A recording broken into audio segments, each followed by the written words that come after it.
garage today with a Gen 3 6 liter. It's an LQ4 out of a 03 2500 HD. I got this for a deal when I got it. Number 8 rod was broke. I've already shot all this when I first got the engine, and I showed how it was locked up because it would spin over like 3/4 of the way, and then the rod would get in the way and it would lock up, which it still spun freely most of the way, but anyways, I've already went completely through this, and I put a used set of Gen 4 rods in it, which either turned out that the rods were not round, or I guess it could be both of these, or the crank that was in it was bent or tweaked or cracked or something, which caused the rod to initially break in the first place, because this engine wasn't boosted. It wasn't anything high performance or high power. It was just a construction truck, which I guess they could have had it loaded down and put a bunch of torque on the drivetrain and broke the rod. But anyways, I've already been through this. We started it for like, I don't know, 30 seconds, 45 seconds, and it ran and died. And then when I went to start it back up, she was locked up again, man. So I pulled the crank out. Obviously, as you can see, this had a long snout crank in it, which is not desired. So I guess it's a good thing that I get to switch that out. Anyways, I had a crank out of a, I think it was an LM7 5.3 that I've had. I sent it to the machine shop and had it polished up. So that's good to go. I'm gonna clean it up a little bit. He said to clean out like where the rods go, the little holes in the crank where the oil flows through. And I also got another set of, hopefully you can see that, Gen 4 rods that he checked to make sure all those are round, the crank's round, true, the rods are true. I have new main bearings, new King main bearings, new King rod bearings. So yeah, hopefully I should be in good shape now. I still need to get a new oil pump for it, because I'm going through all this. I might as well just spin I'm just gonna do a standard volume, standard pressure. I think it's like 60 bucks for the Melling 295 standard volume, standard pressure. So I'll go ahead and do that. Yeah, I'm gonna peel the rest of these old main bearings out, get to cleaning the crank, and I'll pick back up once I get that done. All right, so after I got the old main bearings out, you always want to clean in here in this little groove. There's a bunch of crap in there. And then I'm gonna clean the down in the holes. It's probably recommended that you take the cam out, but I've already done this once, so it shouldn't be too dirty. I wouldn't think so, but I take a pipe cleaner on my drill, spray with a little bit of brake cleaner, and then just run it down in this hole.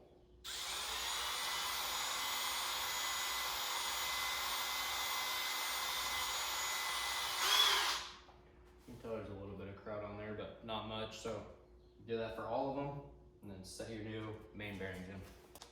One little tip that I have also, I'm gonna replace the stock plastic oil galley barbell, is I think what they call it, with this billet one. But to get that out, it's kind of crooked, but it worked. I just took a self tapper, threaded it into it, and then you can just pull it out, because it's a pain in the ass getting this out if you don't have something to pull it with. And this new one is actually threaded, so you can push it in there. Just thought I'd mention that.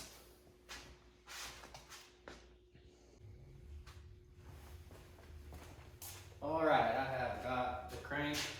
I guess you would say the oil galleys in the crank, where the oil flows through. But yeah, I got them all cleaned out.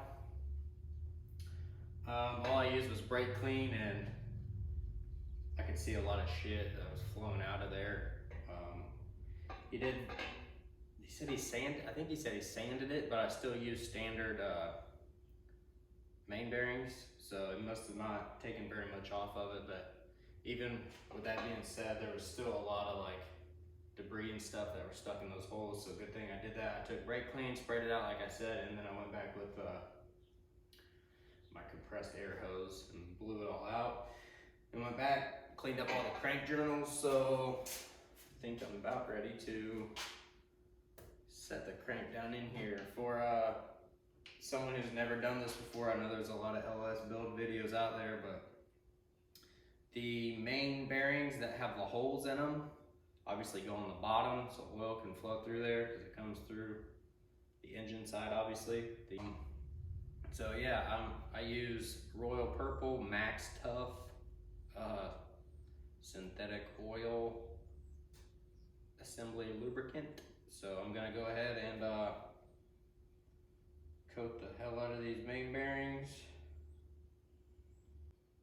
Stuff is pretty thick. You could use like 2050 oil, I believe. You don't have to use assembly lube. I just have this stuff and it's purple and pretty, so I use it. Don't kick your crank over as you walk by. The last thing you want is instant friction on a new bearing, right? Trying to be a smart ass there, but for real. All right. Got the crank all cleaned up, main bearings lubed. Make sure that when you sit this in there, your arm's not half asleep from that thick ass assembly lube. Because this crank's a little bit heavy. Grab the front, grab the rear. Don't nick anything as you're going down in here. And don't drop it. Is that it? Yeah. Go ahead and put a little bit on the crank as well.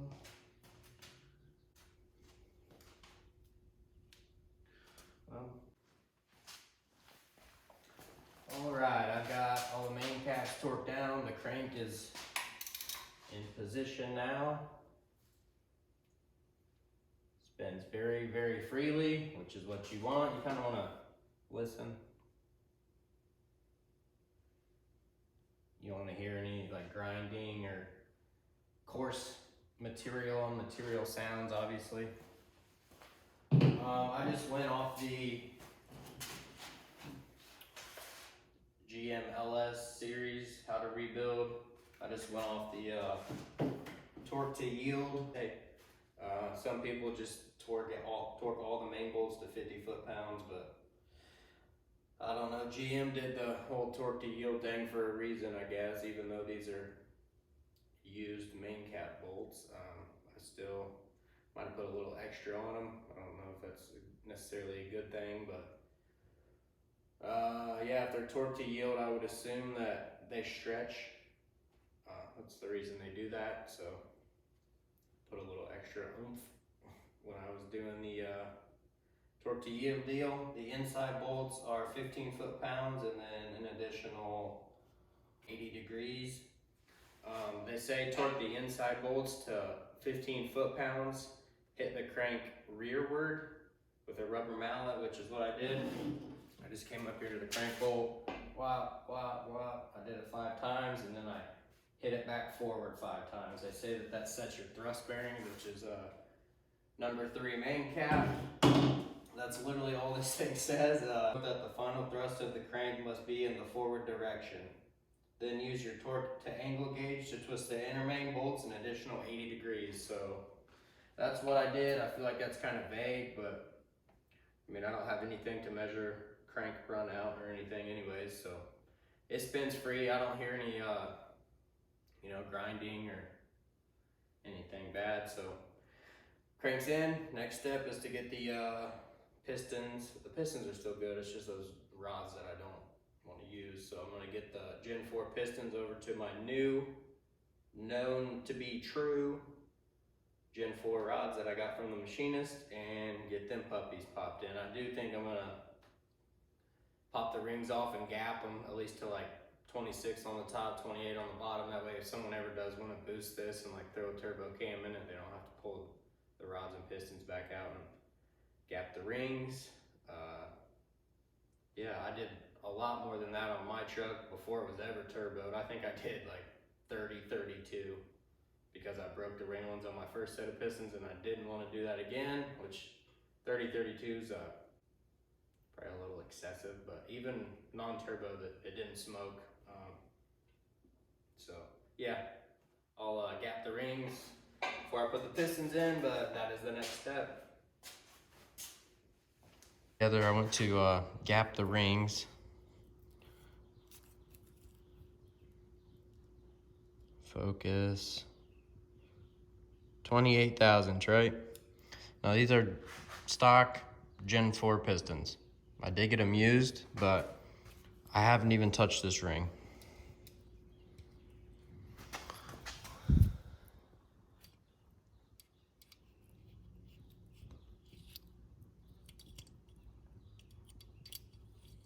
That is gonna save me a lot of time. Someone has already gapped these. Okay, so I figured I would just show this on one of them. I'm not gonna do it for all of them, but if you can do one, you can do 8. So before you set your new rod bearing in here, you just wanna clean like the main cap surface, like the outside of the bearing where it goes.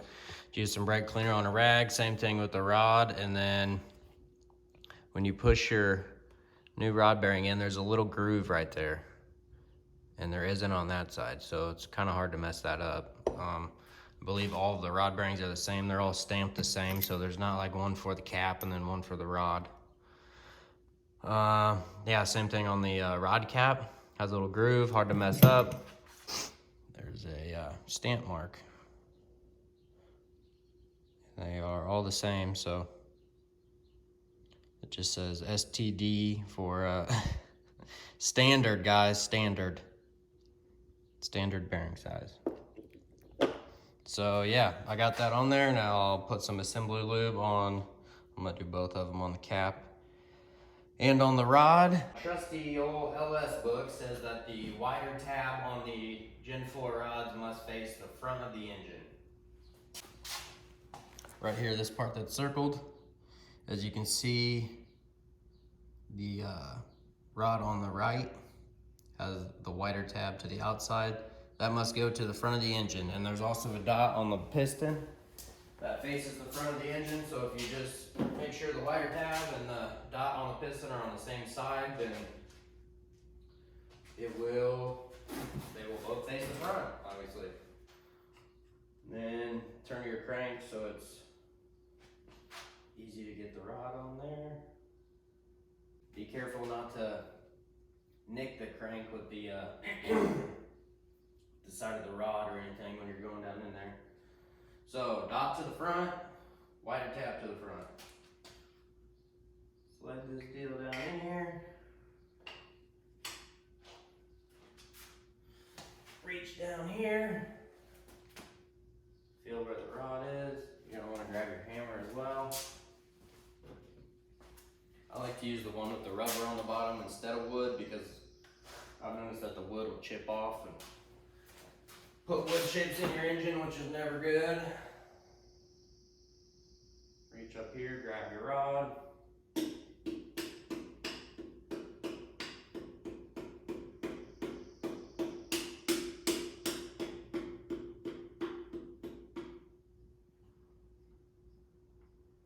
While I'm tapping, I'm holding the bottom of the rod, like the open part of it, around the crank so it doesn't nick the crank up.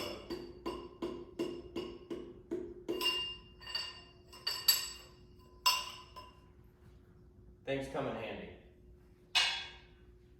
I've used the adjustable ones as well, but I prefer the ones that are for the actual bore size you're dealing with. Much better. Now,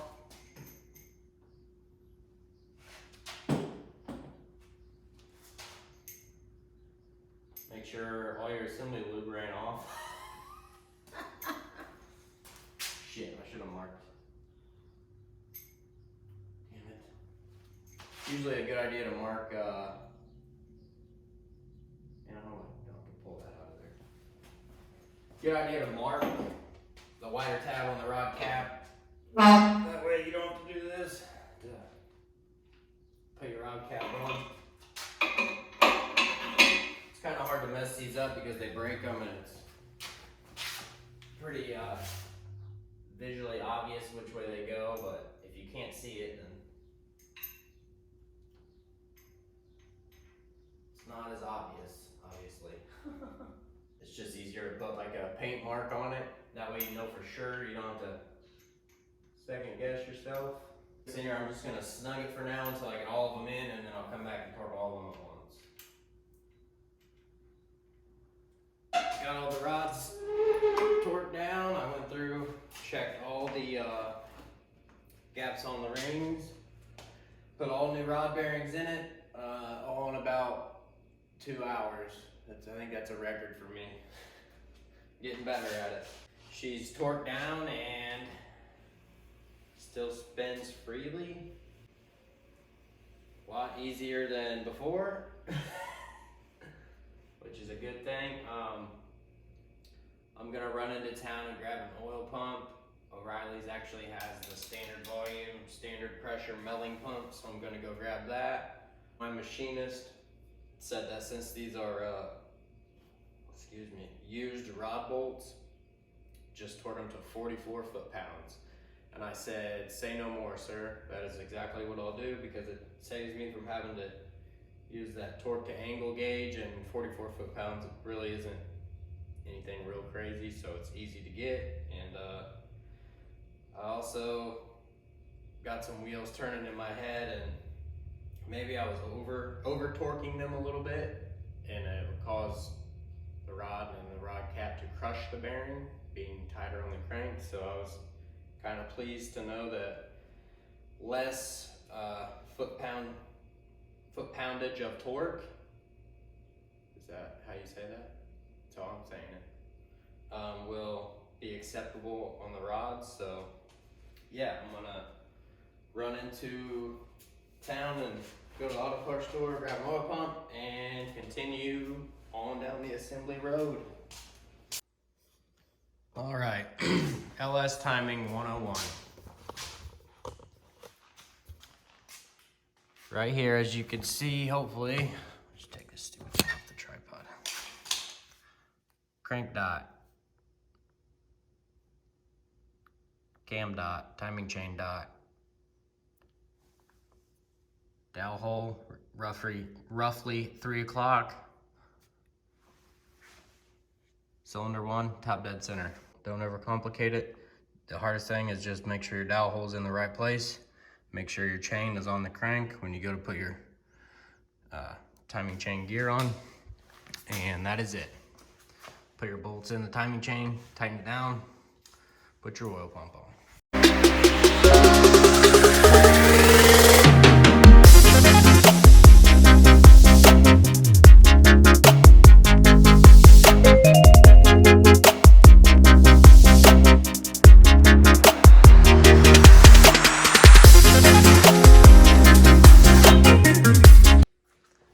So I got the new oil pump on. My machinist told me that once I got the oil pump on to fill it up with oil, which I did, and then you turn the crank over, which obviously drives the oil pump, and you just keep doing that until oil comes out of this hole. I've already cleaned it up, but yeah, oil will come out of that hole. That means your engine's primed.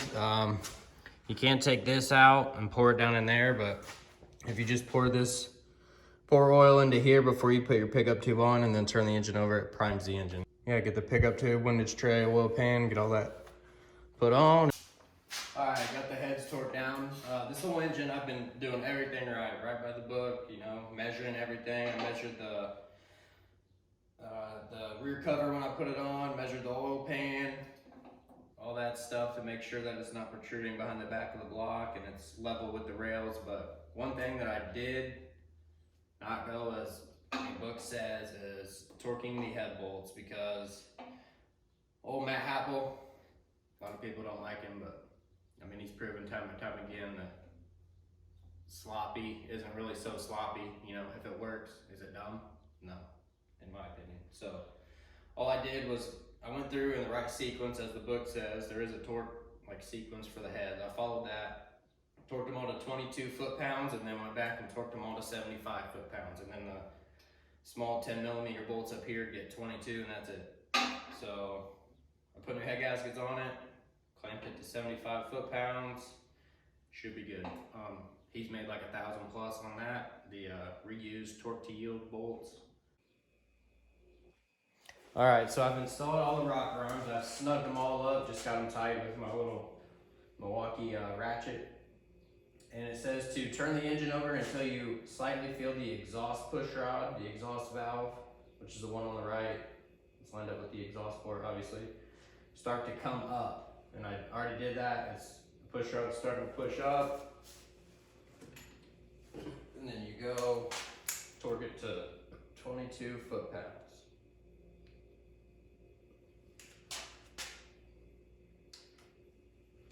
Make sure the rocker doesn't move off your valve. Perfect. And you turn until the intake valve opens and goes almost completely closed.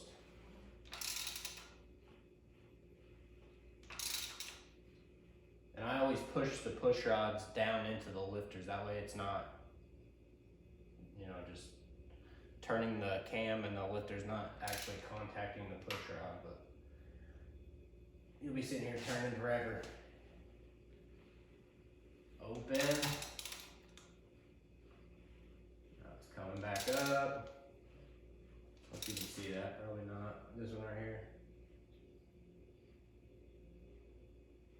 Yeah. And then you torque that one.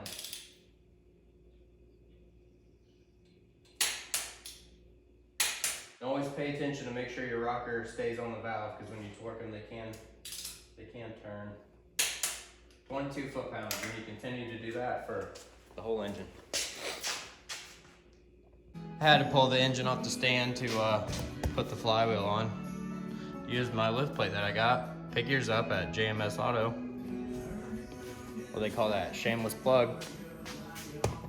Or just get a hold of me on Instagram or Facebook, bro. 50 bucks. All right, so I figured I would throw this in there. I'm gonna go ahead and prime the engine through that hole right there. Go straight into the oil pump, I do believe, into the oil galley. So I just took this plug out. It was very tight. Don't strip it out, it's an Allen key. I just put a little heat with the old MAP gas and she came right out, but be careful, don't melt your front cover gasket. But this is how Melling recommends to do it. So I prefer a clear line, just so you can see the oil actually going in. Stuff this baby in there. Got a funnel on the other end. Grab your oil and just pour it down in there until it comes out of that hole, is what Melling recommends.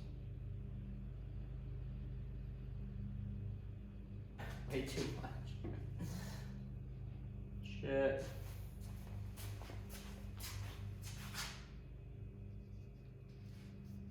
Should have left this off.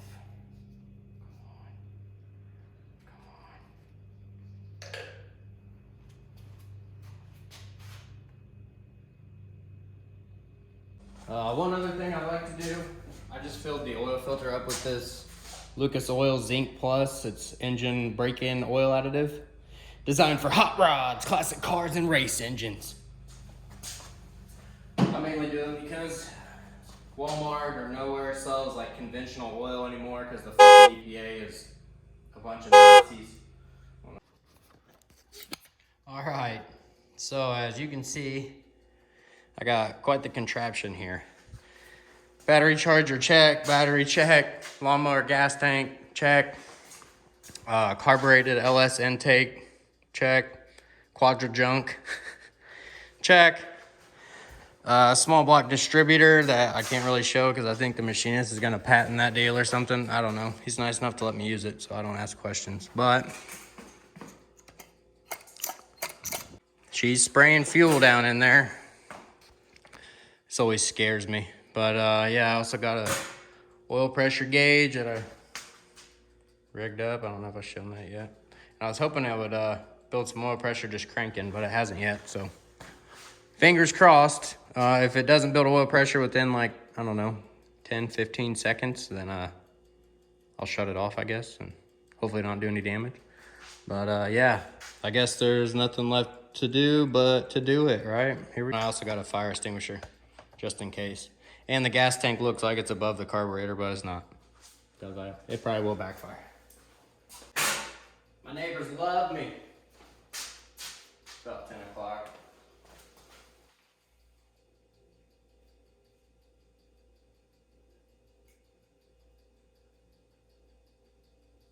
Hook up the ignition. All right, here goes nothing, I guess.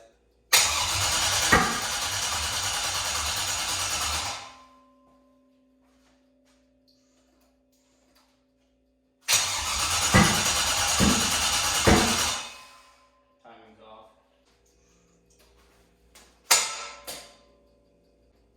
No way, bro. My battery dead? Hopefully my battery's just dead. Stuck.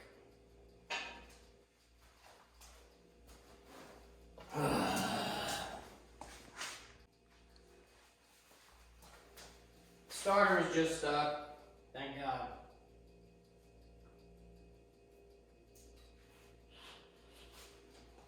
I thought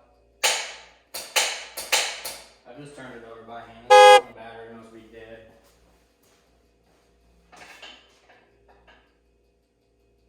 What the hell, man? Hey, I let the battery charge overnight.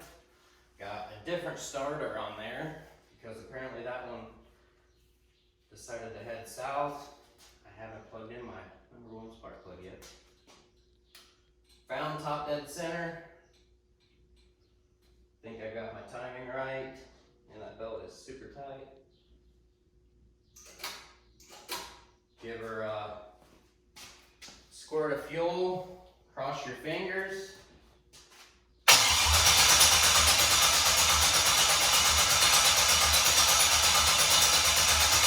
Yeah, we got spark now.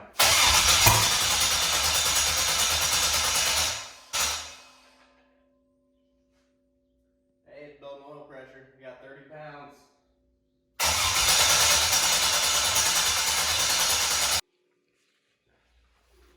All right, the 75th thousandth time is the charm, right? Oh, just forget to plug the ignition in. Fire in the hole.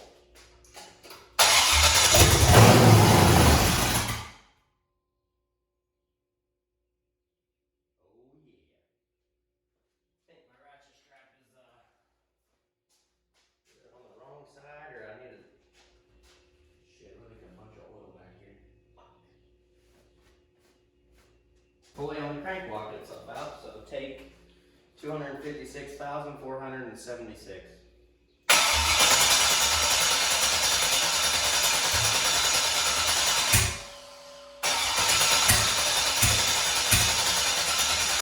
I at least want to hear one good roar out of it. Hook your ignition up, you idiot.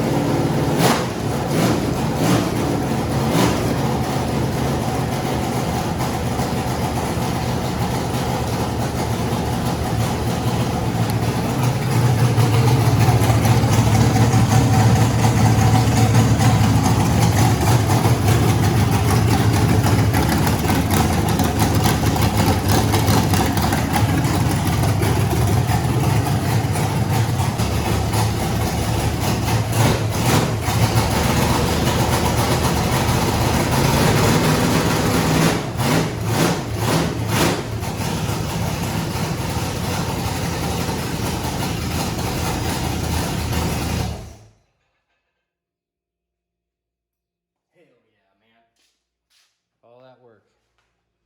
Man, it's smokier than hell in here. I'll probably let it run for a little bit longer here in a minute, but it's leaking oil out of that stupid sensor. I had to get a video of it showing that it had oil pressure, but I might have to swap that out because it's just pouring oil out of there, which it probably has more than what it showed, 50. If that was sealed right, it would probably have more pressure. I gotta open my door, it's freaking smoky in here, boy. Get the gist, she ran, baby. There's nothing like that, man. Putting an engine together and then hearing it come to life, and all your hard work pays off.